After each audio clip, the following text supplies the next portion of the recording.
Voilà, ça va, vous allez bien? Voilà, on va partager ensemble la parole de Dieu. Le titre de mon message ce matin, c'est « Dans les chaussures d'un autre ». Voilà, dans les chaussures d'un autre. Je ne sais pas si ça vous est déjà arrivé de mettre les chaussures qui ne sont pas les vôtres.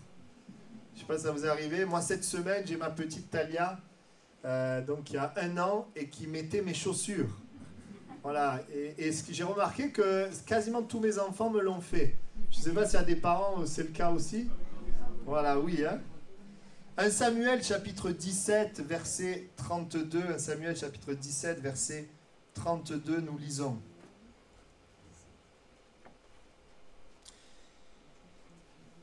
Juste avant de lire, je contextualise. Nous sommes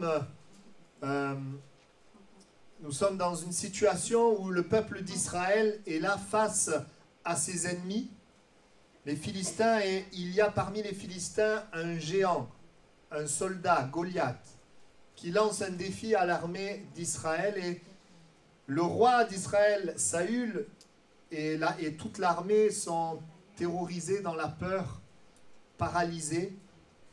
Et voici que ce jeune David vient sur le champ de bataille au départ pour amener des fromages à ses frères. Et nous lisons maintenant, David voit la scène et David dit à Saül que personne ne se décourage à cause de ce Philistin. Ton serviteur ira se battre avec lui.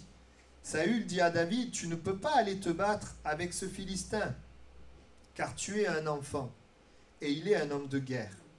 Dès sa jeunesse, David dit à Saül, ton serviteur faisait paître les brebis de son père, et quand un lion ou un ours venait en enlever une du troupeau, je courais après lui, je le frappais et j'arrachais la brebis de sa gueule. S'il se dressait contre moi, je le saisissais par la gorge, je le frappais et je le tuais. C'est ainsi que ton serviteur a terrassé le lion et l'ours, et il en sera du Philistin de cet incirconcis comme de l'un d'eux, car il a insulté l'armée du Dieu vivant. David dit encore, l'Éternel qui m'a délivré de la griffe du lion et de la patte de l'ours me délivrera aussi de la main de ce Philistin. Et Saül dit à David, va, et que l'Éternel soit avec toi. Saül fit mettre ses vêtements à David. Il plaça sur sa tête un casque d'airain et le revêtit d'une cuirasse. David ceignit l'épée de Saül par-dessus ses habits et voulut marcher, car il n'avait pas encore essayé. Mais il dit à Saül, je ne puis pas marcher avec cette armure, je n'y suis pas accoutumé. Et il s'en débarrassa.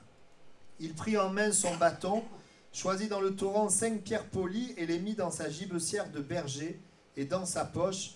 Puis sa fronde à la main, il s'avança contre le Philistin. Amen. Voilà, et si vous voulez savoir la fin de l'histoire, lisez-le. Non, je vais vous la donner, mais la majorité, on le sait, on le connaît. C'est que David va vaincre le géant Goliath. Je voudrais d'abord m'arrêter sur donc cette partie du texte où nous avons lu au tout début, David dit à Saül que personne ne se décourage à cause de ce Philistin, ton serviteur ira se battre avec lui. Autrement dit, je vais aller me battre avec lui. Il y a dans le cœur de David cette foi et cette confiance en Dieu. Et voici, et premièrement, David va prendre une bonne décision, va faire un pas de foi. Tout le peuple est paralysé, le roi lui-même est paralysé, n'y va pas, mais David dit, je relèverai le défi. Et vous êtes pour certains d'entre vous des David, dans un monde paralysé par la peur, paralysé par le péché. Dans un monde rempli de combats, vous vous êtes levé et vous avez dit, moi je me confierai en l'Éternel, j'irai combattre, je me confierai en l'Éternel, je combattrai ma crainte, je combattrai ce problème avec l'aide de Dieu. Amen. Même si le roi, les grands même sont paralysés, les gens qui ont de l'argent même sautent la vie, se droguent. Les gens qui ont le pouvoir ne sont pas finalement si heureux que ce qu'on pourrait croire. Il y a parmi toute cette population des hommes et des femmes comme David qui dit « Moi, j'irai me battre contre ce géant ». Et tu es peut-être cette personne, parce que si tu es dans une église aujourd'hui, où la parole de Dieu est annoncée, et je connais certains d'entre vous, je sais combien certains d'entre vous, plusieurs, placez votre confiance en Dieu. Vous êtes comme David. David était conscient que l'homme en face de lui était plus grand que lui. Et David était conscient que le Dieu qui était avec lui était plus grand que le géant. Et tu fais partie de ces personnes-là qui croient que Dieu est plus grand que toutes sortes de combats. Le combat de la maladie, le combat peut-être des finances, de pouvoir se nourrir, de pouvoir subvenir à nos besoins. Toutes sortes de combats, le combat pour pardonner, pour aimer, dans les relations humaines. Mais nous relevons le défi, nous choisissons la foi. Et sur, vous savez, un petit peu ce paysage, il y avait plusieurs profils. Il y avait d'abord celui qui a peur, le roi et le peuple. Et dans les combats, vous savez, il y a ce profil de celui qui a peur, et celui qui a peur, il fuit. Celui qui a peur, ben, il demeure au même endroit où il se cache. Il y a aussi dans cette scène un autre profil, c'est celui qui se met en colère. La Bible parle du frère de David qui s'est mis en colère. Et vous savez, face au combat, face à la souffrance, il y a des gens qui se mettent en colère, lèvent le poing contre Dieu. Mais que ce soit choisir la peur ou choisir la colère, ça ne nous donne pas la victoire sur le géant. Et il y a des personnes comme David qui choisissent de s'appuyer sur Dieu, qui choisissent de crier à Dieu, de dire « Seigneur, je me confie en toi ». Amen. Pourquoi? Eh bien parce que les Écritures nous disent que nous sommes plus que vainqueurs par Jésus-Christ. Donc quand tu sais que Jésus est vainqueur, au début tu entends une information. Alors évidemment, en entendant cette information, tu peux avoir des doutes. Mais quand tu vois autour de toi des hommes et des femmes qui avant toi ont essayé Jésus, ont parlé à Jésus, ont demandé à Jésus, et que Jésus est intervenu, eh bien ça crée en toi la foi. Quand nous annonçons cette parole qui nous montre que là où Jésus est, il y a la victoire, et que des hommes et des femmes osent croire pour leur vie que Jésus peut changer quelque chose, eh bien ils font cette démarche et ils se rendent compte que oui, Jésus ça marche. Jésus est vivant, Jésus est puissant. Amen. Et peut-être que tu es là ce matin et tu as pris la décision de faire confiance en Dieu pour ta santé, pour ton avenir, pour ton travail, pour ta famille, pour tes projets, pour les personnes que Dieu a mis sur ta route. Et tu as raison. Seulement voilà, alors qu'il a pris cette décision, alors qu'il était décidé à aller se battre, eh bien on va lui proposer quelque chose.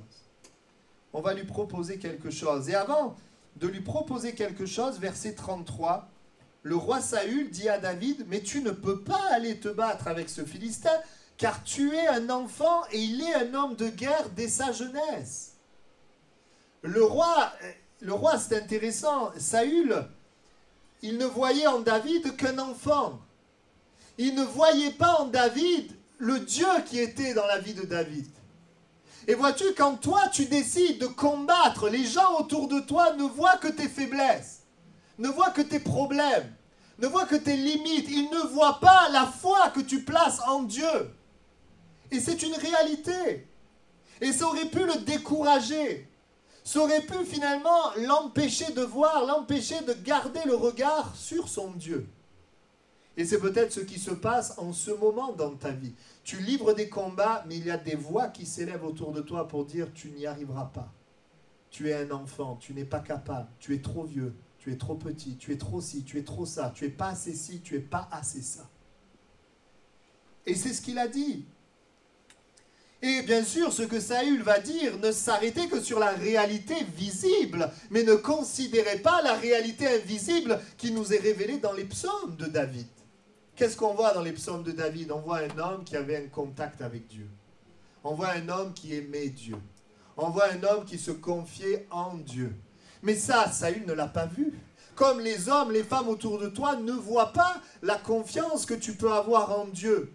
Alors bien sûr, je crois que quand on grandit avec le Seigneur et qu'on développe sa relation, à un moment donné, ça peut devenir même visible, palpable. Les gens te voient et disent « mais tu as quelque chose que moi, je n'ai pas ».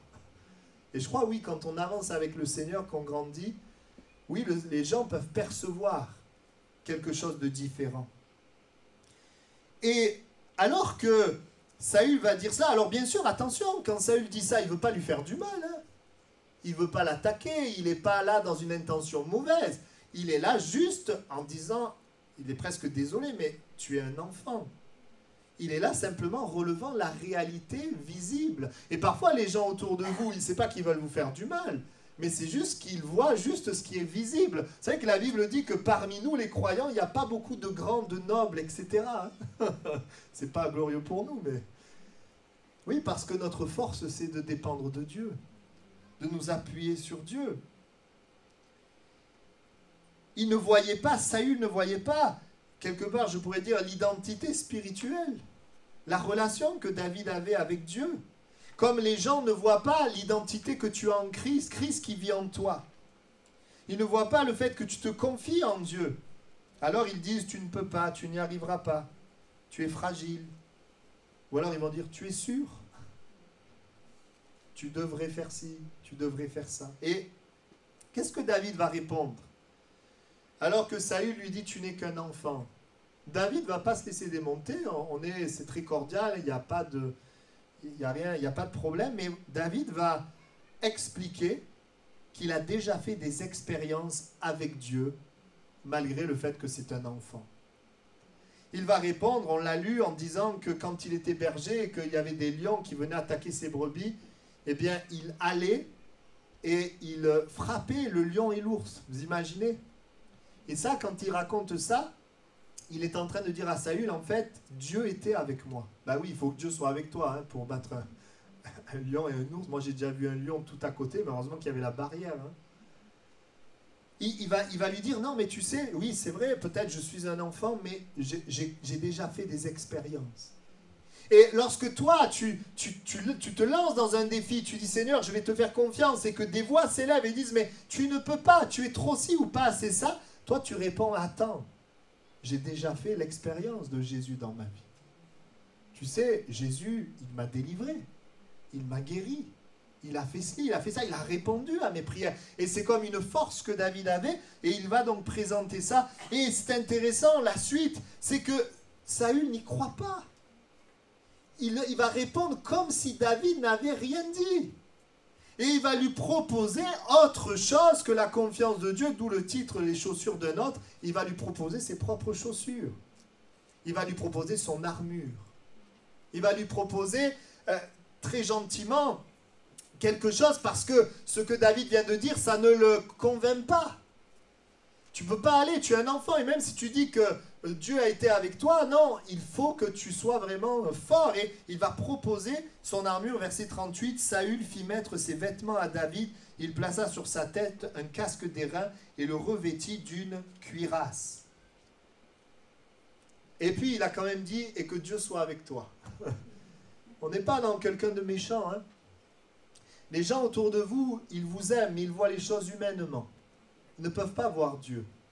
Et donc, vous savez ce qui se passe, et c'est vraiment ce que le Seigneur a mis sur mon cœur ce matin, c'est que quand tu veux combattre pour le Seigneur dans la foi, eh bien, le diable voudrait te proposer une autre armure que ta confiance en Dieu. Le diable voudrait te amener à mettre d'autres chaussures que les chaussures que toi tu portes. L'ennemi voudrait t'amener, et il le fait subtilement avec tout simplement des raisonnements humains, des personnes, des gens qui tout simplement ne croient pas en Dieu ou ne croient pas vraiment que Dieu peut faire remporter la victoire. Donc c'est quelqu'un de bien intentionné, c'est quelqu'un qui veut l'aider et qui lui dit, écoute David, Dieu c'est bien mais ça ne fonctionne pas. Vous savez que Saül à ce moment-là, il s'était déjà détourné de Dieu. Et donc, il va lui proposer son armure. Et j'aimerais vous dire qu'il y a des choses qui nous sont proposées. C'est assez extraordinaire de voir que quand on combat, l'ennemi voudrait, de différentes manières, que nous ne confions pas en Dieu seulement, mais que nous nous confions dans autre chose. Et peut-être c'est ce qui est en train de se passer dans ta vie. Dans un domaine de ta vie, tu es en train de te confier dans autre chose. Comme je vous le disais tout à l'heure, mes enfants, ils aiment bien mettre les chaussures de papa, mais ils vont pas loin avec les chaussures de papa. Hein. À un moment donné, il y a une chaussure qui part, et moi, je dois aller chercher mes deux chaussures. On va pas loin. On n'est pas à l'aise, on ne peut pas marcher avec ça. Je ne vais pas envoyer mes enfants à l'école avec mes chaussures. Hein. Parce que s'ils doivent faire une journée avec mes chaussures, ils vont avoir des problèmes. J'aimerais te dire ceci, si tu te bats avec les chaussures d'un autre, si tu combats avec autre chose que la confiance en Dieu, ça ne fonctionnera pas. Ça ne fonctionnera pas. Et les autres, et les gens bien intentionnés, parfois voudraient nous aider. Mais si leur aide est autre chose que la foi en Jésus, alors ce n'est pas une aide. Bien sûr, on n'est pas là pour les rejeter, les refouler. Il faut être gentil, il faut être cordial, parce que la chair ne conçoit pas les choses de l'esprit, et inversement. Non, nous restons fraternels, enfin, nous restons gentils, mais nous ne laissons rien prendre la place de la confiance que nous plaçons en Dieu seul, en Jésus seul. Et vous savez qu'est-ce qu'on est tenté de faire? On est tenté de se battre avec la révélation d'un autre, avec la parole d'un autre, avec l'expérience d'un autre. On pourrait combattre avec ce que les autres peuvent donner et même être tenté de chercher. C'est ce qui va se passer. David va ensuite ceindre l'épée de Saül. Au début, Saül lui donne et ensuite c'est David qui prend. David va prendre et tu peux être tenté de prendre les armes qu'on te donne, qui ne sont pas la confiance en Dieu. David ceignit l'épée de Saül par-dessus ses habits et voulut marcher car il n'avait pas encore essayé. Verset 39. David a accepté, il a pris les habits, il a pris l'épée. Et peut-être que tu as accepté d'autres solutions que ta confiance en Dieu. Tu as essayé de mettre les chaussures d'un autre. Et donc il est parlé d'armes. Il était bien armé et humainement, au regard de tous, il n'y avait rien de mieux que l'armure de Saül, du roi. Il y avait le casque, il y avait la cuirasse, il y avait l'épée, des armes défensives, des armes offensives. Et j'aimerais te dire, écoute bien, que les gens autour de toi vont te proposer des armes qui sont différentes de l'arme spirituelle qui est la confiance en Dieu. J'en ai noté quelques-unes et dans les armes que les hommes nous proposent, il n'y a pas que les choses mauvaises. Il y a des choses bonnes et des choses mauvaises. Mais une chose bonne sans Dieu devient mauvaise. Si Dieu n'est plus là. Par exemple, la médecine. La médecine, c'est quelque chose de bon. Merci Seigneur pour la médecine. Mais si tu ne te confies que dans la médecine est limitée. Et je bénis Dieu pour la médecine. Ma femme est médecin. Mais j'aimerais te dire ceci. Confie-toi en l'Éternel en premier. Merci Seigneur, Dieu se sert aussi de la médecine pour agir. Je pourrais parler de différentes armes, différentes choses qu'on pourrait nous donner. La connaissance. On pourrait peut-être s'en sortir avec la connaissance. Moi, je ne sais pas ce que vous faites quand vous avez des problèmes, mais souvent, moi, quand j'ai un problème, j'essaye de connaître le fond du problème pour trouver une solution. La connaissance, ce n'est pas quelque chose de mauvais, c'est quelque chose de bon. Mais la connaissance, elle aussi, est limitée. Les relations. Certains diront, tisse des relations, il faut avoir beaucoup de relations, beaucoup de personnes, beaucoup d'amis. Comme si ça pouvait peut-être nous faire gagner nos combats. Vous savez, parfois, beaucoup de relations, c'est beaucoup de problèmes. Une autre chose, la propre justice. Tu as ce combat, mon ami, mais vas-y, bats-toi, fais-toi justice, plutôt que la confiance en Dieu. Des stratégies, tu sais, moi, j'ai eu ce problème, j'ai fait comme ça, et puis je m'en suis bien tiré. Des stratégies humaines. On va faire comme ça, comme ça. Des moyens humains. Je me rappelle dans 2 Rois 16:7, le roi Akaz, qui va s'appuyer sur le roi d'Assyrie, plutôt que de s'appuyer que sur Dieu. Et finalement, cette Assyrie sur laquelle il s'est appuyé va se retourner contre lui. Mais aussi des mauvais moyens. La cachotterie, cacher, la vengeance, la médisance, la critique, la tromperie. Rappelez-vous l'histoire de Jacob. Jacob qui voulait la bénédiction et qui va être influencé. La maman va lui proposer quelque part de prendre les chaussures de son frère, de se déguiser pour avoir la bénédiction. Résultat, il va devoir quitter sa famille. Il va y avoir des années de souffrance. Il va y avoir de la haine dans le cœur de son frère. Il aurait mieux fallu se confier en Dieu que d'essayer de prendre les chaussures d'un autre, que de prendre l'équipement que sa mère voulait lui donner. Parfois, Dieu peut se servir des gens pour nous conseiller, mais parfois ce n'est pas Dieu qui nous conseille. Voilà pourquoi il est important pour nous de savoir qui nous sommes et de connaître la parole de Dieu. Mais voilà, la bonne nouvelle, c'est qu'il va ceindre l'épée de Saül, mais il est dit que David va dire à Saül, verset suivant, « Je ne puis pas marcher avec cette armure, je n'y suis pas accoutumé. » Et il s'en débarrassa. Alléluia! Il ne pouvait pas marcher, ça alourdissait sa marche au lieu de l'aider. Et j'aimerais te dire ceci, quand tu es enfant de Dieu et que tu crois en Dieu, et qu'on te propose quelque chose qui n'est pas la voix de Dieu, dans ton cœur, ça t'alourdit. Et ça, c'est le Saint-Esprit qui te parle.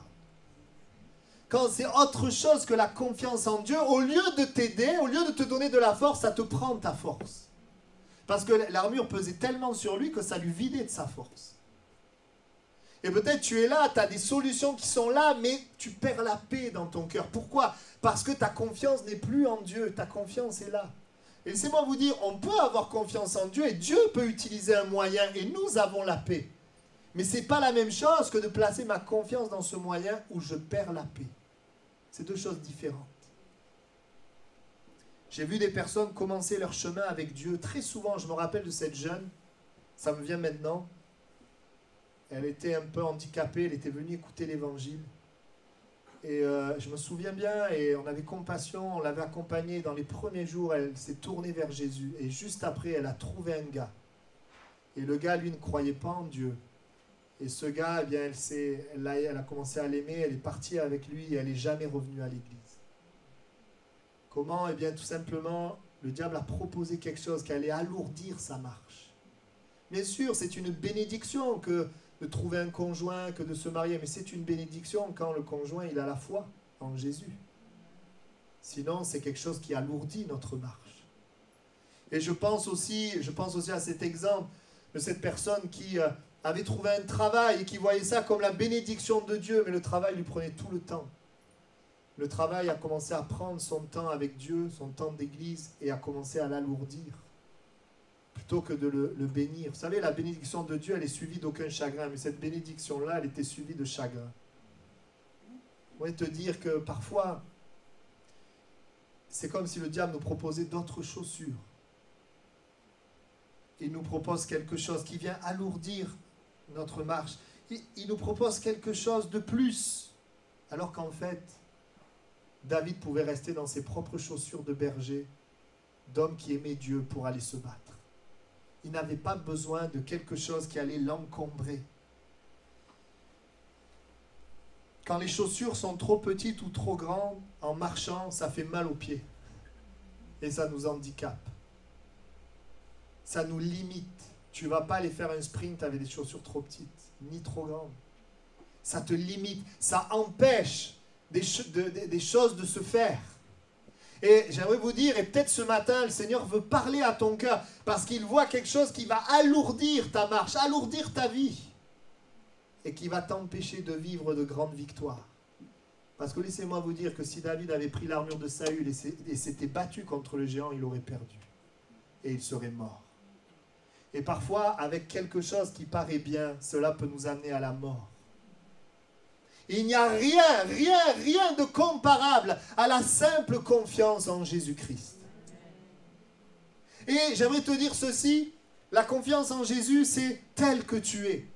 Tu n'as pas besoin d'être quelqu'un d'autre, mais la parole de Dieu nous invite à venir tel que nous sommes et à nous confier en lui. Et lui fait un travail dans nos vies où il nous transforme. Mais merci Seigneur, il n'est pas avec nous que quand on lui ressemble. Il est avec nous du début jusqu'à la fin du processus.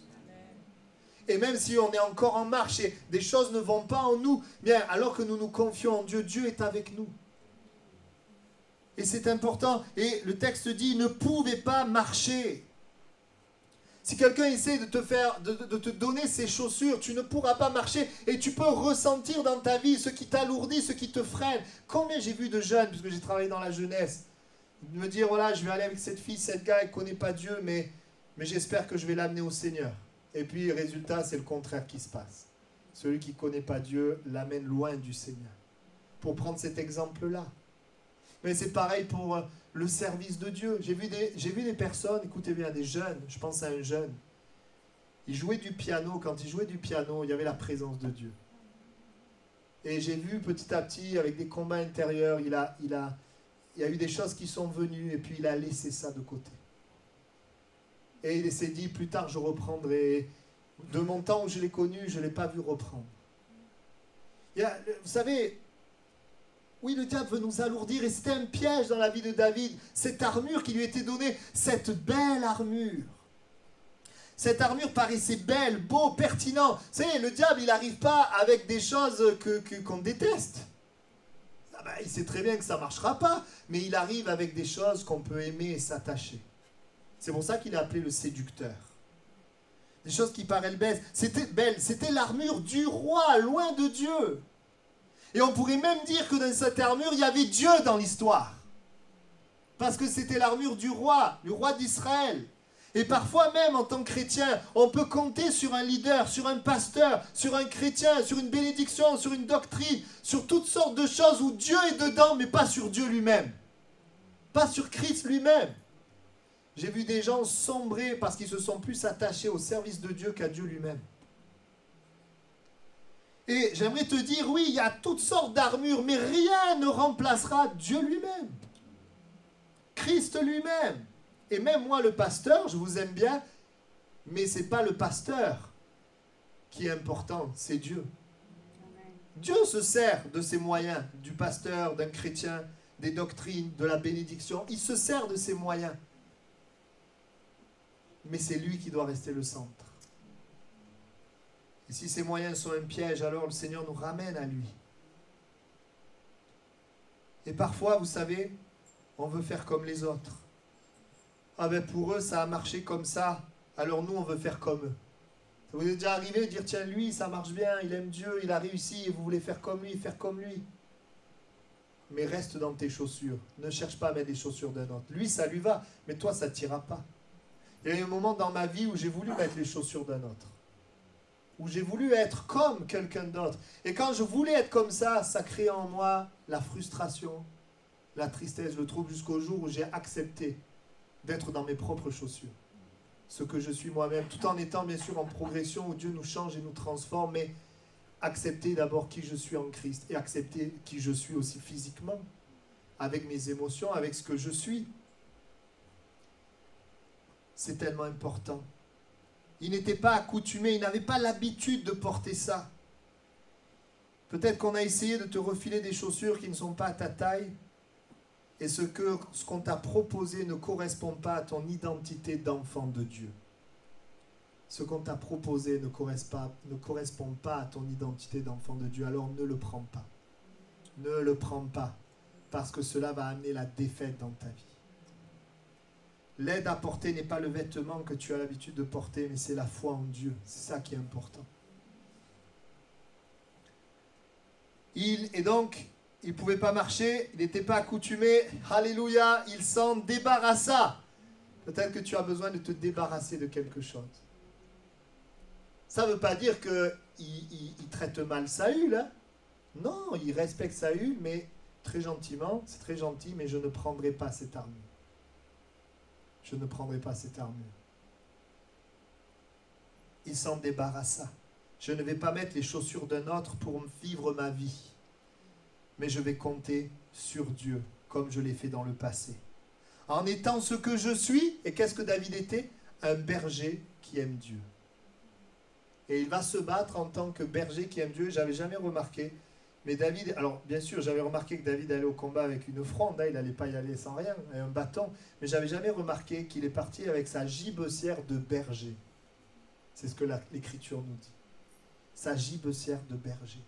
Il n'a pas cherché des armes autres, des choses ailleurs, il a pris ce qui faisait partie de son identité.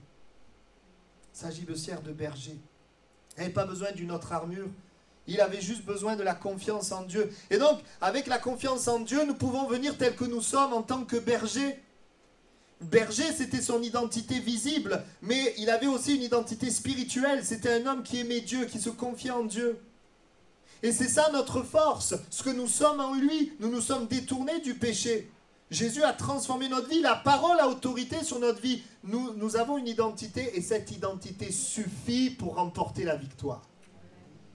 Cette identité d'enfant de Dieu, que je sois garagiste, que je sois maçon, que je sois professeur, quel que soit ce que je suis. D'ailleurs, ces titres-là ne sont pas notre identité parce qu'un jour on va à la retraite. Mais notre identité, nous sommes des enfants de Dieu. Et nous allons selon notre identité, avec notre identité. Un homme qui aimait Dieu, qui se confie en Dieu. La Bible dit que les armes avec lesquelles nous combattons ne sont pas charnelles. Et une traduction dit, donc elles ne sont pas charnelles, puissantes par la vertu de Dieu pour renverser les forteresses. Et une traduction dit, nos armes de guerre ne sont pas simplement humaines, elles tiennent leur puissance de Dieu. Amen. Et Dieu te dit ce matin, combat avec ton identité d'enfant de Dieu en étant toi-même. Moi, au début, quand j'étais jeune converti et que je devais servir Dieu, je savais que j'étais enfant de Dieu, mais je n'étais pas conscient à quel point l'Esprit habitait en moi. Et donc, quand je témoignais, je disais, oh, ce serait tellement mieux que ce soit le pasteur qui lui parle à la place de moi. Peut-être il y en a, ils pensent ça. J'aimerais te dire, non, c'est toi que Dieu veut utiliser. Il a mis, c'est merveilleux, la nouvelle alliance, c'est qu'il a mis son esprit en chacun de nous. Bien sûr, il a voulu l'Église et on a besoin les uns des autres, ça c'est un autre message. Mais il se sert de nous tels que nous sommes. Dieu te dit, combat avec ton identité d'enfant de Dieu en étant toi-même. Ne te confie pas dans un pasteur, dans un livre, dans une mode, dans une sensation, dans un rassemblement, mais confie-toi en Dieu.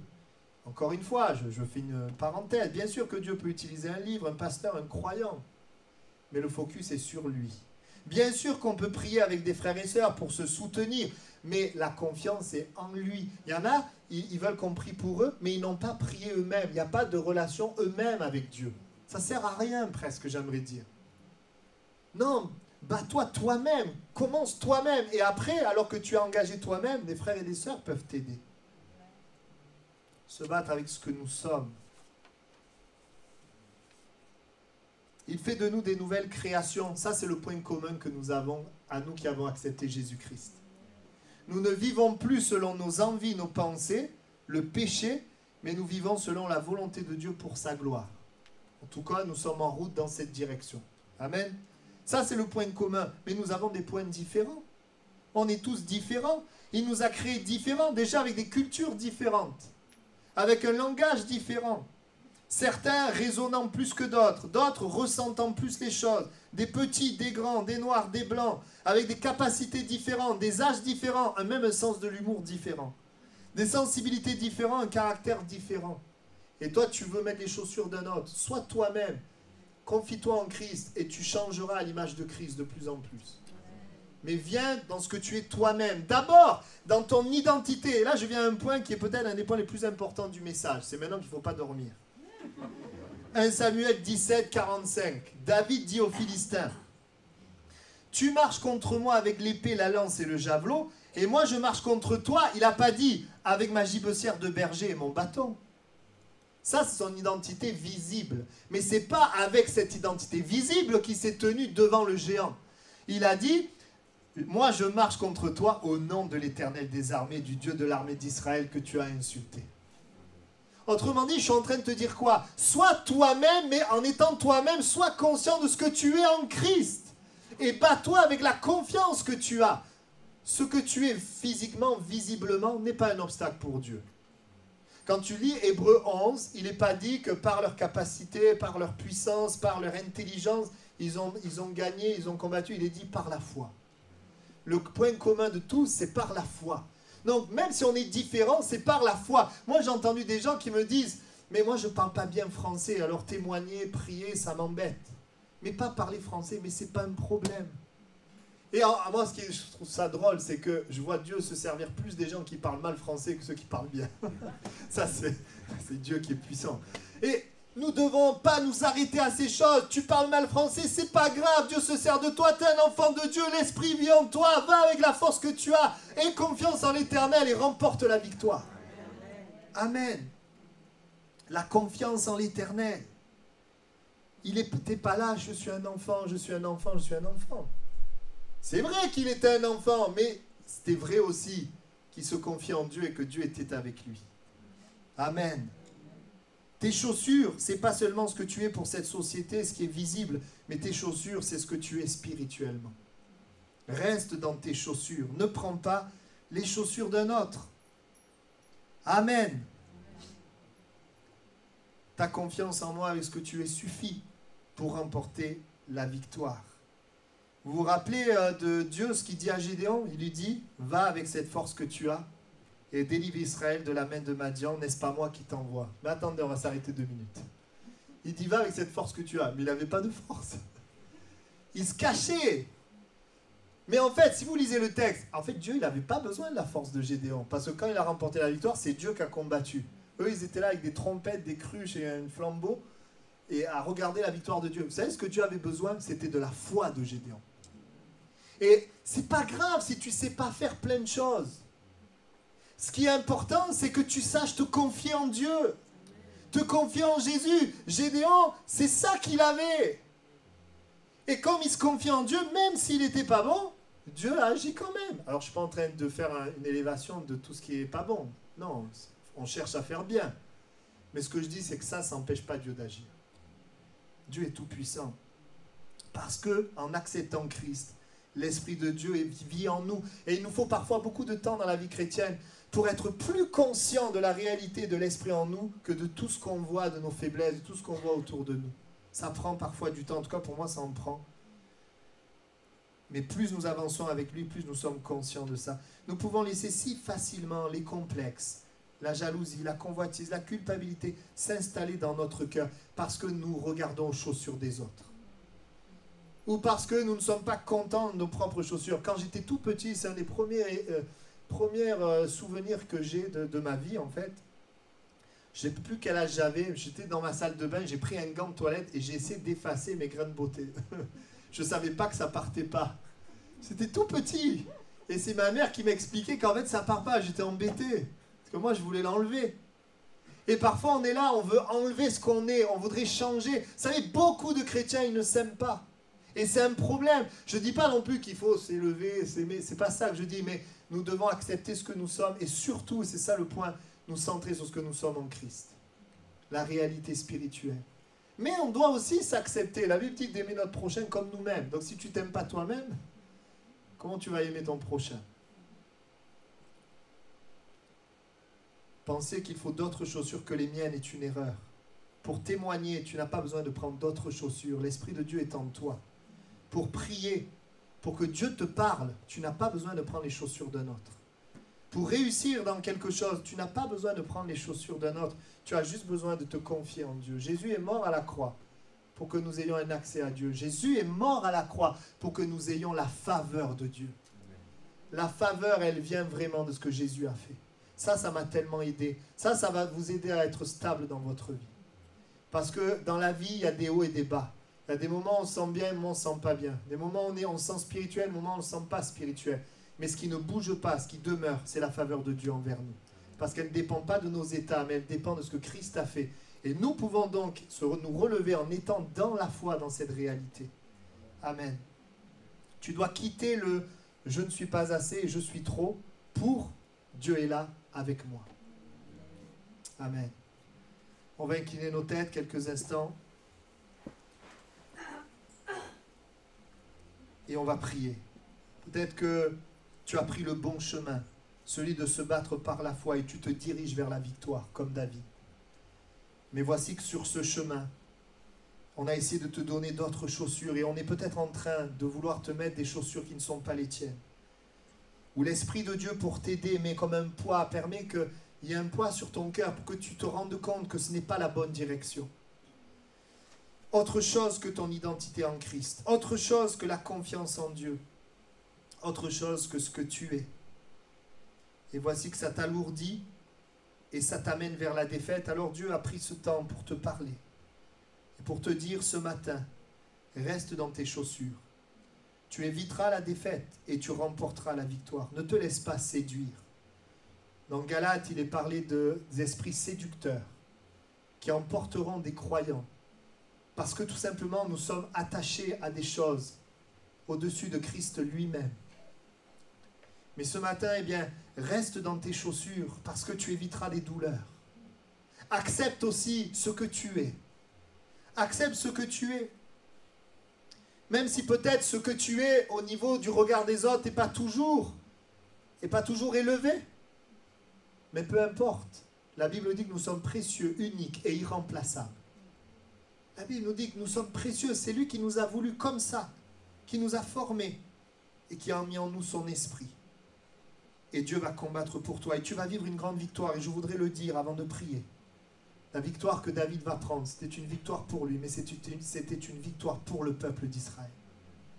Et le fait que ce matin, tu ne te laisses pas alourdir, le fait que ce matin, tu décides de rester dans tes chaussures sera une victoire pour toi, mais une victoire pour tous les gens qui sont autour de toi. Alors j'aimerais prier et ensuite je ferai un appel. Seigneur, merci pour ta parole. Merci parce qu'en Christ, nous avons tout. Nous avons l'autorité, nous avons l'amour, nous avons la puissance, nous avons un accès à Dieu, nous avons la faveur de Dieu. Nous avons tout cela en nous parce que Christ vit en nous. Et nous te louons pour cela. Et même dans cette semaine d'évangélisation, nous voulons aller avec la force que nous avons, avec la conscience de Christ en nous.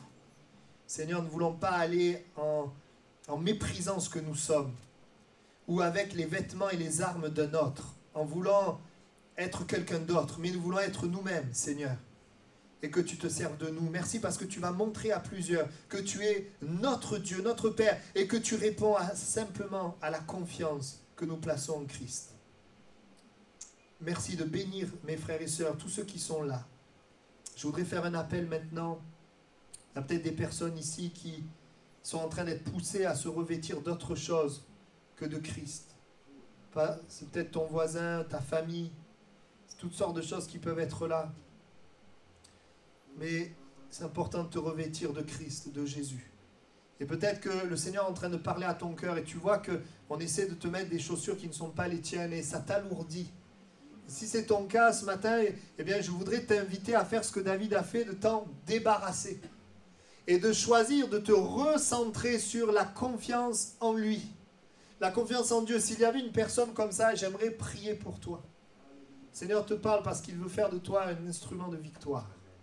S'il y a quelqu'un comme ça, simplement, vous pouvez lever la main, je vais prier. Oui, Dieu vous voit, amen. Est-ce qu'il y a d'autres personnes, même ceux qui écoutent par Internet, vous pouvez répondre. Oui, Dieu vous voit, amen. Oui, Dieu vous voit, amen. Amen. Prenez cette décision ce matin de dire, Seigneur, je vais rester dans mes chaussures. Seigneur, je vais faire confiance dans la réalité de Christ en moi, ce que ta parole dit. Seigneur, je ne vais pas laisser quelque chose m'alourdir. Seigneur, je te prie pour toutes les mains levées, pour tous ceux à qui tu parles ce matin, afin qu'ils ne soient pas longs à prendre une décision, mais qu'ils puissent, Seigneur, ne pas tarder à prendre cette décision de ne pas se confier, de ne pas, Seigneur, donner leur confiance à autre chose que Christ, que Dieu. Tu les aides les uns les autres, Seigneur, et tu leur montres aussi ce résultat merveilleux, ce miracle que David a vécu, ce géant qui est tombé. Merci parce que la confiance en toi suffit, parce que toi-même tu es suffisant. Je te loue pour ce que tu fais ce matin. Je te bénis, Seigneur. Amen. Et si quelqu'un au milieu de nous n'a pas encore donné sa vie à Jésus, et évidemment, quand on n'a pas donné notre vie à Jésus, on n'est pas forcément bien dans nos chaussures. Parce que tout simplement, le diable nous détruit. Parce que les choses ne se passent pas comme on veut. Parce qu'il n'y a pas d'assurance face à la mort. Parce qu'il n'y a pas la vie de Dieu en nous. Et ce matin, c'est aussi l'occasion pour toi. Dieu voudrait te donner des chaussures. Un peu comme le fils qui revient à la maison. La Bible dit que le père, il va lui donner des chaussures. Et peut-être que tu es là et tu as besoin de revenir à la maison, de venir à Dieu pour que le Seigneur puisse te vêtir lui-même. Et s'il y avait quelqu'un comme ça, vous pouvez aussi lever la main. Je voudrais prier pour que Jésus te sauve ce matin, te pardonne, change ta vie. Ouais, Dieu te voit. Amen. Y a-t-il encore d'autres personnes? Amen. Tu bénis cette main levée, Seigneur, cette personne. Que ce soit un retour ce matin. Tu l'aides, s'il te plaît, à maintenant marcher en cherchant à te connaître. Tu la libères. Tu lui fais du bien et tu pardonnes ses péchés. Tu mets dans son cœur l'assurance face à la mort, Seigneur. Tu lui donnes un accès nouveau à Dieu, une vie nouvelle avec Dieu, une vie nouvelle de relation avec Dieu. Amen. Amen. Amen. Gloire à Dieu.